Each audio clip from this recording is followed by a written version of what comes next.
Social Security and Medicare are running out at an even faster pace than we thought.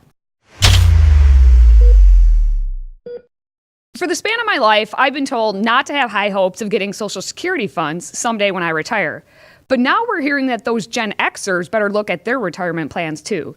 In the government's annual trustees reports that signify the financial condition of both Social Security and Medicare, this year's numbers have gotten worse. Social Security is anticipated to be insolvent, as in no money, in 2034. Now, this number has not actually changed, but it's 16 years from now, and that's not a good thing. More depressing is Medicare's expectation to be down and out by 2026, which is 3 years earlier than it was thought in last year's projection. We're talking about less than 8 years from right now. This year, both funds will start tapping into their reserves because the amount of income collected from our payroll taxes and interest earned by the funds will not cover the total costs. And now is the time to have flashbacks of mom and dad telling you not to reach into your piggy bank, much like President Trump told the G7 summit that the U.S. should not be the world's piggy bank from which everyone is robbing. The bottom line is we do not have enough money to pay for all of the baby boomers and everyone else who is taking Social Security or Medicare. This year's estimates for Medicare, which is the primary medical coverage for many elderly folks with disability, was off by 3 years. Another year from now, the estimation may be even sooner.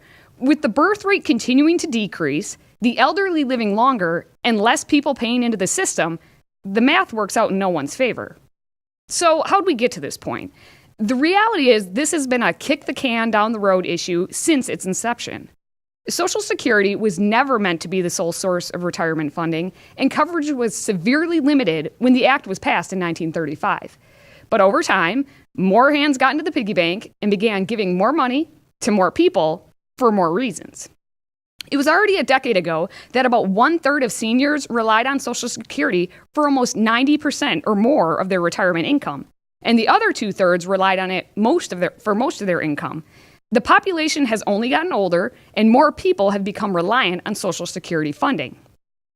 In 2017, about $990 billion in Social Security was paid to a monthly average of 69 million people, and more are waiting in line. Last year, more than 5.6 million new applications were completed to receive benefits. Over the 83-year history of the program, $20.9 trillion has been collected. $18 trillion of that has been paid out. The simple math is that there is $2.9 trillion left. One more economic downturn, and we're going to all have our pockets turned out. Let's see this visually. The main source of funding for those programs is through payroll tax, and here's how it shakes down. The cost is the red line, and you can see it is grossly outpacing the blue line, which represents all of us workers paying into the system. In 2 words, we broke. So how can we fix it? Well, we need to find politicians who've grown a pair and will stand on their own 2 feet to address the issue. For far too long, Social Security has been the third rail, meaning you don't touch the issue or you'll never be around politically to fix it. Our presidents don't want to acknowledge it. President Trump has been lukewarm on changes to entitlement programs. Members of Congress won't debate on it because, again, third rail. They want to be reelected, but not govern. That's why we have outright socialists calling for free college and free health care for all. Bernie and company will continue to be reelected by saying the world runs on unicorns and rainbows because we aren't paying attention to the issues that actually impact us on the bottom line. And I have little doubt Social Security is far too complicated for many, if not most, of our members of Congress to even comprehend. That's why they will instead decide to pander and say, free college for all. I'll give this to you one more time. We cannot sustain Social Security and Medicare. The numbers do not lie. The politicians do, but the numbers don't. We will see taxes go up, benefits go down, more divisiveness, and less action by our politicians, unless we take the bull by the horns and force the issue. So force the issue.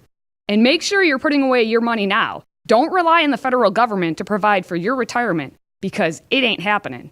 Until next time, save your pennies and stay healthy, America.